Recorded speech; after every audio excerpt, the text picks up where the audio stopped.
Hi everyone, welcome to Good Reviews channel. நாம் இன்னைக்கு நடிகரும் இசையமைப்பாளருமான ஜிவி பிரகாஷின் நடிப்பில் வெளிவந்த ஹிட் மற்றும் ஃப்ளாப் படங்களோட லிஸ்ட் தான் பார்க்க போகிறோம். ஜிவி பிரகாஷின் முதல் படமான டார்லிங் மூவி 2015 ரிலீஸ் ஆச்சு. இந்த டார்லிங் மூவி ஹிட் லிஸ்ட்டில் இருக்குது. ரெண்டாவது படமான த்ரீசா இல்லைனா நயன்தாரா மூவி இதுவும் ஹிட் லிஸ்ட்டில் தான் இடம்பெற்றிருக்கு.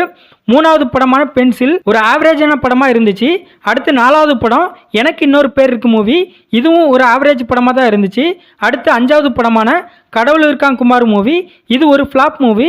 அடுத்து ப்ரூஸ்லி மூவி இதுவும் ஒரு பக்கா ஃப்ளாப் மூவி. அடுத்து நாச்சியார் மூவி இது ஒரு ஆவரேஜான மூவியாக இருந்துச்சு.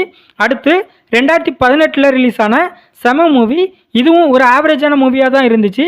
அடுத்து 2019 ரிலீஸ் ஆன சர்வதாளமயம் மூவி இது ஒரு சூப்பர் ஹிட் மூவி. இந்த சர்வதாளமயம் படம் ஜிவி பிரகாஷோட படங்களில் எனக்கு ரொம்ப பிடிச்ச படம். அடுத்து 100% காதல் மூவி இது ஒரு பக்கா ஃப்ளாப் மூவி. இந்த படம் வந்ததே தெரியல, அந்த அளவுக்கு படுமோசமாக இருந்துச்சு. அடுத்து குப்பத்து ராஜா மூவி இதுவும் ஒரு குப்பை மூவி தான், இது ஒரு பக்கா ஃப்ளாப் மூவி.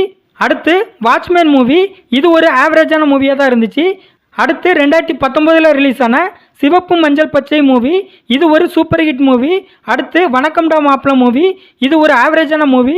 அடுத்து பேச்சுலர் மூவி இதுவும் ஒரு ஆவரேஜான மூவியாக தான் இருந்துச்சு. அடுத்து ஜெயில் மூவி இதுவும் ஒரு ஆவரேஜான மூவியாக இருந்துச்சு. அடுத்து செல்ஃபி மூவி இதுவும் ஒரு ஆவரேஜ் மூவி தான். அடுத்து ஐயங்கரன் மூவி இந்த படமும் ஆவரேஜான படம் தான். அடுத்து அடியே மூவி இது ஒரு ஹிட் மூவி. 2024 ஜிவி பிரகாஷ்க்கு இதுவரை 3 படங்கள் ரிலீஸ் ஆயிருக்கு. இதில் ரிஃபில் மூவி இது ஒரு பக்கா ஃப்ளாப் மூவியாக இருக்குது. அடுத்து ரிலீஸ் ஆன கல்வன் மூவி ஒரு ஆவரேஜான படமாக இருந்துச்சு. அடுத்து இப்போ ரீசெண்டாக ரிலீஸ் ஆன டியர் மூவி இந்த மூவியும் ஒரு ஆவரேஜ் மூவியாக தான் இருக்குது. ஜிவி பிரகாஷ் நடிப்பில் நாம் பார்த்த அந்த படங்கள் தான் இதுவரை ரிலீஸ் ஆயிருக்கு. இன்னும் அவரோட நடிப்பில் இடிமுழக்கம் 13 அடங்காதே போன்ற படங்கள் ரிலீஸ்க்காக வெயிட்டிங் லிஸ்ட்டில் இருக்குது.